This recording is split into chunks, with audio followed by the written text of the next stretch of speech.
जी, undoing पहला defence mechanism है, ज़्यादा फेमस नहीं है। इसका मतलब क्या होता?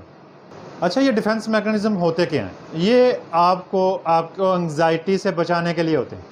आपके जहन की ये पैदावार हैं। आपका जहन जब एंग्जाइटी में जाने लगता है तो अल्लाह ताला ने आपके अंदर एक सलाहियत रखी है कि आप उस एंग्जाइटी को कोप करने के लिए कुछ डिफेंस यूज़ करते हैं। ठीक है, फॉर एग्ज़ाम्पल टीचर ने आपसे कहा टेस्ट क्यों नहीं याद किया। एक तरीका था, आप समझते मुझे टेस्ट याद नहीं, मैं इंतहाई नालायक हूँ, आप एंशियस होकर बैठ जाते हैं। आपका डिफेंस मैकेनिज्म क्या कहेगा? आएँ बाएँ शाएँ करेगा। टीचर ने अच्छे से पढ़ाया नहीं था इसलिए मुझे नहीं आता, तो मेरी दादी की तबीयत सही नहीं थी इसलिए मैंने तैयारी नहीं की। ये जो बहाने होते हैं ये हमारे डिफेंस मैकेनिज्म होते हैं, ये हमें एंग्जाइटी से बचाते हैं। जी, ये साइकोडायनामिज्म लेंथी होता है, इसे शॉर्ट करके बताना होता। ठीक है, इसे बहुत छोटा छोटा करके आपने पूरा बता देना। मैंने तो आपको समझाने के लिए ज़्यादा तफसील से बताया, अभी मैंने भी स्किप की हैं बहुत सारी चीज़ें, ये स्टेजेस में मैंने बहुत सारा स्किप किया है।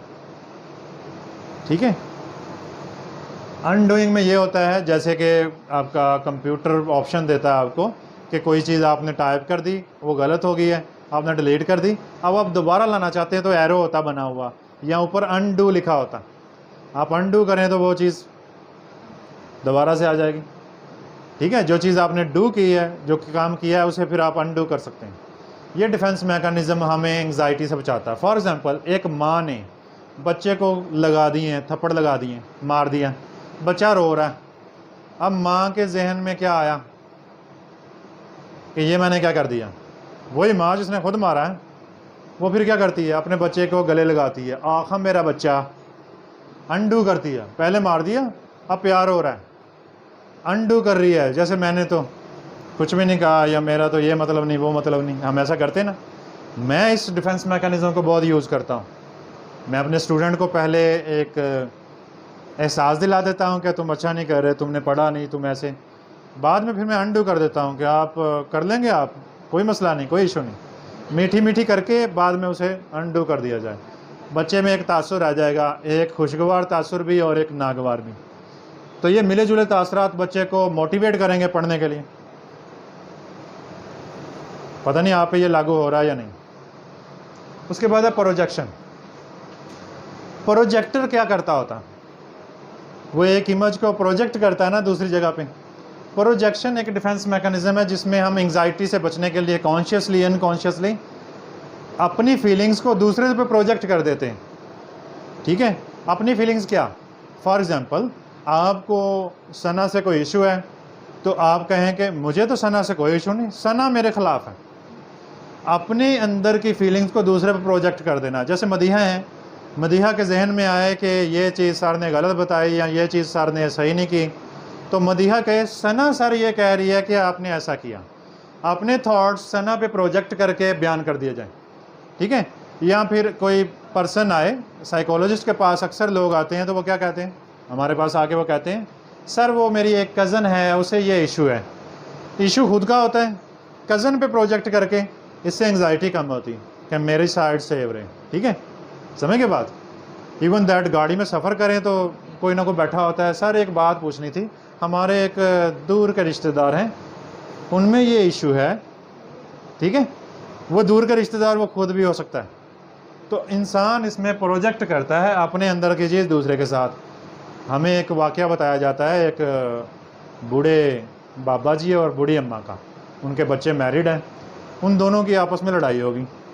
अब बच्चे जो बाबा जी हैं वो जिस घर में हो, अपने बच्चे जिस बच्चे के घर में हो, बुढ़िया वहाँ से चली जाती। जहाँ बुढ़िया हो वहाँ बाबा नहीं रह सकता, जहाँ बाबा, दोनों एक दूसरे से इतना लड़े हुए हैं। किसी ने कहा कि सुलह करवा दें इनमें। अब सुलह करवाने के लिए बाबा जी के पास गए तो बाबा जी कहते हैं मैं तो उसे बिल्कुल भी कुछ नहीं कहता। ठीक है, उससे मेरे से मसला है, वो मेरे हकूक़ नहीं पूरे कर रही, मेरा ख्याल नहीं कर रही, खुद ही जहन्नम में सड़ेगी। ठीक है, अपने आप को उसने बिल्कुल पाक कर लिया कि मैं तो उसके साथ बहुत अच्छा हूँ, हालांकि ऐसा नहीं है। अपनी तमाम सोच उस पर प्रोजेक्ट करके कि उसे मेरे से नफ़रत, उसे मेरे से ये, असल में वो खुद उससे है, लेकिन वो दूसरे पे फिट करके बताया जा रहा है। अब हम आए उधर बुढ़िया की तरफ। बुढ़िया की भी स्टेटमेंट ऐसी बाबा जी ऐसे, बाबा जी वैसे। मैंने अल्हम्दुलिल्लाह कभी ऐसा नहीं किया, मैं तो ऐसे, मैंने कभी नहीं ऐसा किया। खुद ही वो जहन्नम में जलेगा। ठीक है, एक दूसरे को जहन्नम में जला रहे हैं अपने प्रोजेक्शन के ज़रिए। इससे क्या होता है? इससे एंग्जाइटी नहीं होती कि मेरा दिल साफ़ है, उसका दिल ही है मैला। ठीक है, अपने आप को इंसान प्रोजेक्शन में एंग्जाइटी से बचा लेता, मुतमिन कर लेता। ठीक है, कुछ में ये सलाहियत नहीं होती, वो बेचारे खुद को ब्लेम करते हैं कि मेरी वजह से ये रिश्ता ख़राब हुआ, वो डिप्रेशन में चले जाते हैं। ये हेल्दी हैं, ये defence mechanism some extent healthy हैं, ये हमें जीना सिखाते हैं। जिसमें डिफेंस मैकेनिज़्म हेल्दी ना हो, पुअर हो, वो बेचारा ज़्यादा डिप्रेशन का शिकार रहता है, एंग्जाइटी का शिकार रहता है, वो खुद पे ब्लेम करता रहता, खुद को ब्लेम करता रहता। ऐसे में हम एक टेक्निक यूज़ करते हैं जिसे रीएट्रीब्यूशन कहते हैं। रीएट्रीब्यूशन, इसमें हम फ़र्द को ये चीज़ सिखाते हैं कि जितना कसूर तुम्हारा है वो तुम रखो, जितना दूसरे का दूसरे को दो। ठीक है, उसके बाद है रेग्रेशन। रेग्रेशन एक ऐसा डिफेंस मैकेनिज़्म है जिसमें इंसान अनकॉन्शियसली अपनी लाइफ के हैप्पी मूवमेंट में चला जाता। कौन से मूवमेंट में? उन दिनों में चला जाता है जिन दिनों में वो बहुत खुश था। ठीक है, एक अच्छा खासा 37 ईयर्स ओल्ड बंदा या बंदी अचानक से तोतला बोलना शुरू हो जाते हैं अनकॉन्शियसली। ठीक है, इर्द गिर्द वाले हैरान हो रहे होते हैं कि इसे क्या हुआ। उसे अपने बचपन के दिन अच्छे थे जब माँ का लाड प्यार था। मेरे साथ यूनिवर्सिटी में एक खातून पढ़ाती थी पहले, उनका ये इशू था। वो 37 ईयर्स ओल्ड थी, उनकी शादी नहीं हुई, उनके हालात ऐसे थे, उनके भैया और बाबा नशा करते हुए बाबा मर गए। मेल का कॉन्सेप्ट उनके जहन में अच्छा नहीं था, शादी करना नहीं चाहती थी कि मेल ठीक नहीं होते। ठीक है, ब्लेम करते रहते हैं, ऐसा करते रहते होते। तो वो सारा दिन अपने आप को ऐसे बिल्कुल ज़बरदस्त तरीके से मैनेज करती थी यूनिवर्सिटी में, किसी को अपने ऊपर हावी नहीं होने देती थी, बड़ा ज़बरदस्त तरीके से, पोलाइट हैं और मैनर्स हैं। घर जाके वो अचानक ही असर के बाद तोतला बोलना शुरू हो जाती थी, मेरे दांत गिर गया है, मेरे पेट में दांत गिर गया है, अब मैं क्या करूँगी। ठीक है, माँ का लाड लेती थी। तो उन्होंने मेरे से कंसल्ट किया कि ये क्या बात है। तो वो एक डिफेंस मैकेनिज़्म है, अनकॉन्शियसली रिग्रेशन में चली जाती। अपनी ज़िंदगी के उस दौर में इंसान चला जाता है जिस दौर में उससे खुशी मिलती है, चाहे वो चंद घड़ियों के लिए जाए। बाद में फिर वो कहता है कि मैंने तो ऐसा कुछ नहीं किया, क्या हुआ।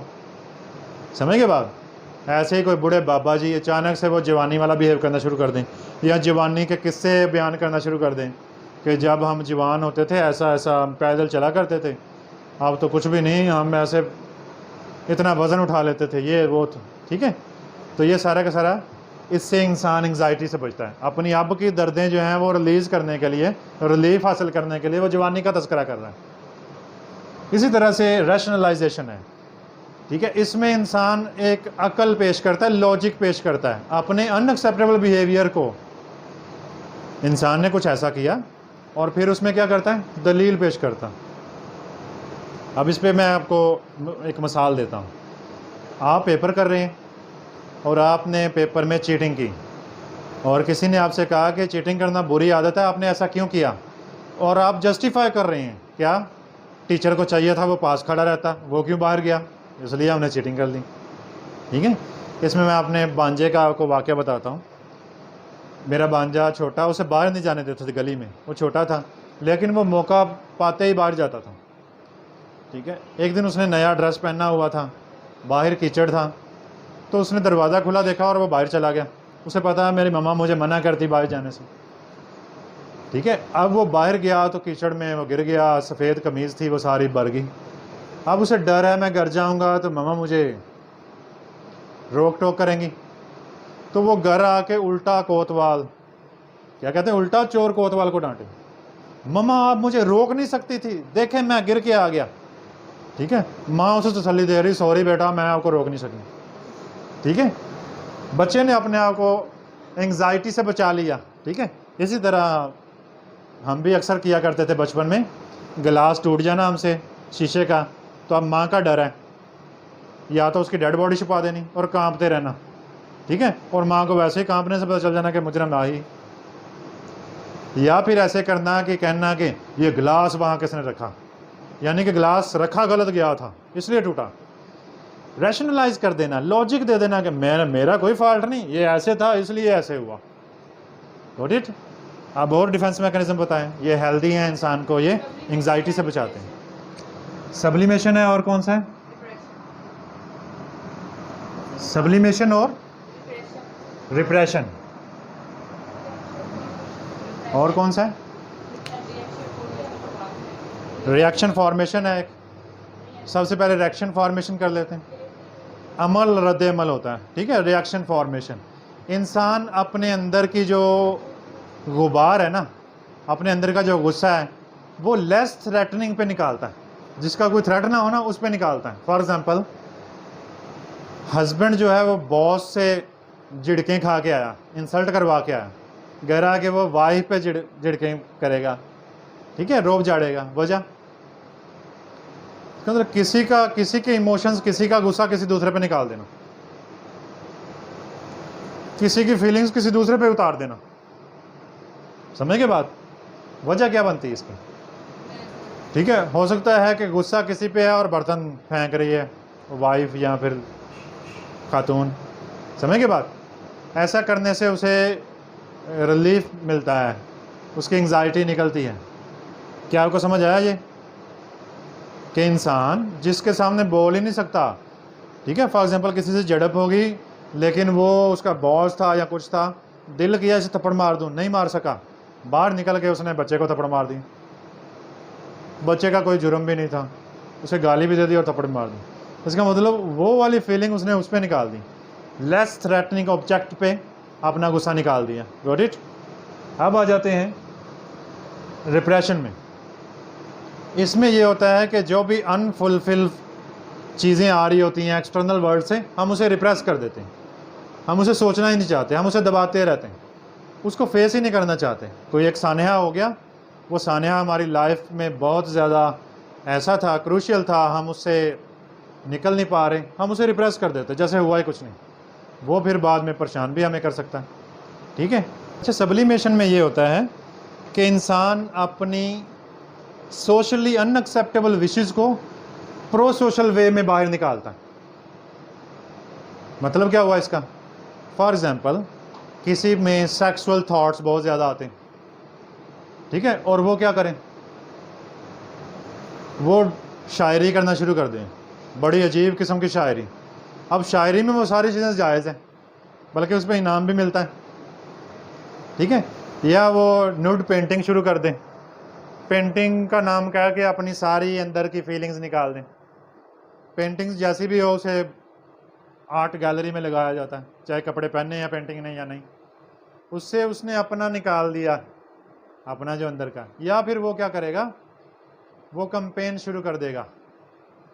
फॉर एग्जांपल, उसके अंदर सेक्सुअल थॉट्स हैं और वो इसके खिलाफ कंपेन करना शुरू कर दे, ऐसा नहीं करना चाहिए, वैसा नहीं करना चाहिए। बहुत सारी बॉलीवुड एक्ट्रेसेस हैं जो NGO चलाती हैं, जो ख़वातीन के हकूक़ के लिए काम करती हैं। पहले वो वैसी मूवीज़ करती हैं जिससे सोसाइटी ख़राब होती, जराइम बढ़ते हैं, फिर वो अपने उन गिल्ट फीलिंग्स को दूर करने के लिए प्रो सोशल बिहेव करती हैं, सोशली एक्सेप्टेबल वे में वो NGO खिदमत हो रही है, ये हो रहा, किसी तरह से उस जो गिल्ट फीलिंग है उससे निजात हासिल करने के लिए। ये भी एक डिफेंस मैकेनिज़्म है जो इंसान को एंग्जाइटी से बचाता है। उसे लगता है मैं अच्छा कर रहा हूँ, ठीक है, वो जो पुरानी एक्टिविटीज़ हैं जिससे गिल्ट है उसे दूर कर देते हैं। ये ऐसा ही है जैसे कोई हराम कमा के मस्जिद को देता रहे, मस्जिदें बनवाता रहे, अपने जहन को मुतमिन करने के लिए कि नहीं जी मैं मस्जिद में तो ना जो मैं हराम खाना दूँ, हालांकि ये कोई ठीक बात नहीं है, ये इस्लाम में मना है। और कोई डिफेंस मैकेनिज्म रह गया? डिनाइल डिफेंस मैकेनिज्म है। डिनाइल में ये होता है कि इंसान शऊरी नहीं, अनकॉन्शियसली इनकार कर देता है। आपने ड्रामाज में और मूवीज़ में देखा होगा, जब फ़र्द इस स्टेज में आता है वो कहता है नहीं ये नहीं हो सकता। फिल्मों में अक्सर पागल बनाना होता है तो क्या करते हैं, एक चीख मारनी है और ये कहना है नहीं ये नहीं हो सकता, और फिर हा हा हा हा हा चलो जी पागल हो गए। यही कॉन्सेप्ट पुरानी फिल्मों में दिखाया जाता था। ये असल में डिनाइल फेज़ होता है। आपको पता है जब नबी अकरम सल्लल्लाहु अलैहि वसल्लम पर्दा फरमा गए इस दुनिया से, तो हज़रत उमर रज़ी अल्लाह अन्हु ने तलवार निकाल ली। कौन कहता है कि मोहम्मद सल्लल्लाहु अलैहि वसल्लम नहीं रहे, मैं उसका सर कलम कर दूंगा। ये डिनाइल फेज़ ठीक है, यानी इंसान एक्सेप्ट ही नहीं कर पा रहा कि मेरा प्यारा जा सकता है। फिर हज़रत अबू बकर रज़ी अल्लाह उन्होंने कुछ आयात, कुछ कायल किया उनको, जा सकते हैं, या ऐसा उन्होंने कहा था, या ऐसा हो सकता है, फरमाया है। ठीक है, तो इसमें क्या होता है, इंसान जो इवेंट होता है, जो थ्रेटनिंग इवेंट होता है, उसका इनकार कर देता है अनकॉन्शियसली कि ऐसा नहीं, ऐसा हो ही नहीं सकता। मैं अपनी मिसाल दे देता हूँ। एजुकेशनल साइकोलॉजी का रिजल्ट आया, ठीक है, मुझे किसी ने मैसेज किया कि तुम्हारे 52% हैं, मेरे आमतौर पे 70 प्लस होते थे कम अज़ कम, तो मेरे 52% हैं। मुझे तो लगा कि ये झूठ बोल रही है। मैंने कहा ऐसा नहीं है, दोबारा देखो। उसने कहा कि मैंने देखा है इतना ही। मैं फ़ौरन कैंपस आया। अब वो नोटिस बोर्ड पे जाली लगी होती और अंदर वो लिस्ट लगी हुई है। मैंने उससे 50 अपने नाम के आगे ऐसे 52 पे पहुंचा, तो मुझे लगा नहीं, मेरी आंखों को कोई मसला हो रहा है, ऐसा हो ही नहीं सकता। डिनाइल फेज कि मेरे साथ ऐसा होगा, नहीं नहीं, मेरे ऐसे कैसे आ सकते इतने कम, ये किसी और के हैं। ठीक है, मैंने फिर देखा, फिर 52%। बिल आखिर मैं ऑफिस में गया और मैडम से पूछा कि मेरे मार्क्स बताएंगे, मुझे उधर से समझ नहीं आ रही। तो उसने जब बताए तो फिर नहीं, ये मेरे साथ नहीं हो सकता। और फिर बाद में मैंने कुछ घंटों में एक्सेप्ट किया कि मेरे साथ भी ऐसा हो सकता है। ठीक है, समय के बाद तो इंसान डिनाइल फेज में चला जाता है। और कौन सा रह गया, कौन सा है? डायनामिक कोई फेमस नहीं है, इसमें चेंज होता है, इंसान चेंज कर लेता है एक चीज़ से दूसरी। सोशल के कॉन्सेप्ट्स में ऐसा है, अगर कोई team, for example Pakistani team अगर जीत गई है मैच, तो कहना है कि हम जीत गए। ठीक है, और अगर पाकिस्तानी टीम हार गई तो फिर ये नहीं कहना हम हार गए, पाकिस्तान हार गया। ये है ये दादे, आप भी तो उधर ही रहते हो, फिर फ़ौरन ही डिटैच कर देना। ठीक है, आपको पता है अक्सर माएँ क्या करती, बच्चा जब कोई उल्टी पुल्टी हरकत करे तो फिर क्या करती, डिसऑन कर देती हैं, जैसे ये हमारा बच्चा ही नहीं, गंदा बच्चा, मैं तुम्हारी माँ नहीं बनूंगी, आज से मुझे मम्मा ना करना। ये बहुत बुरी चीज़ है, ये माँ को नहीं करनी चाहिए। इससे बच्चे के अंदर फीलिंग ऑफ डिसऑन कर दिया आपने बच्चे को। ठीक है, आप ऐसा करेंगे कि आप उसे कहेंगे कि आप उसे फील करवाएंगे कि बच्चा तो तू हमारा ही है, लेकिन ये एक्टिविटी तुम्हारी गलत है, ये तुम्हें जेब नहीं देता। हम बच्चे को ही गंदा कर देते हैं, बच्चा ही गंदा, बच्चे तो तुम अच्छे हो, लेकिन ये काम तुमसे बुरा हो गया, ये नहीं सही किया तुमने। आज से समझ आया ये चीज़? That's it. कोई क्वेश्चन है तो पूछ लें। अच्छा, इसमें साइको एनालिसिस रह गया। साइको एनालिसिस सिगमंड फ्रॉइड का एक तरीका इलाज है जो इस थ्योरी की बेस पे, इस सारी थ्योरी की बेस पे बनाया गया है, जिसमें अनकॉन्शियस को फसाद की जड़ कहा गया कि सारी की सारी साइकोलॉजिकल इश्यूज, प्रॉब्लम्स अनकॉन्शियस की वजह से होती हैं। ठीक है, और इसको दूर करने के लिए किसी पर्सन का साइको एनालिसिस किया जाता है, जिसपे कम से कम 6 माह लगते हैं। ठीक है, आपको पता है कि कैसे उसके ख्वाब सुने जाते हैं, आपने पढ़ा होगा उर्दू में, फ्री एसोसिएशन, आज़ाद तलाज़म, उसे कहा जाता है तुम्हारे जहन में कोई भी चीज़ आ रही है, अच्छी बुरी, तुम कह दो, कैथारसिस किया जाता है उसका। ठीक है, बिल्कुल। ठीक है, तो फिर सारी चीज़ें नोट करते हैं, उससे क्या होता है, उसका अनकॉन्शियस बाहर आता है, उसके ख्वाब सुनते हैं, उससे भी उसका अनकॉन्शियस बाहर आता है। ठीक है, तो ये तरीका इलाज है। इसका मतलब है किसी का अनकॉन्शियस उसके कॉन्शियस में अगर लाया जाए तो वो ठीक हो सकता है। That's it.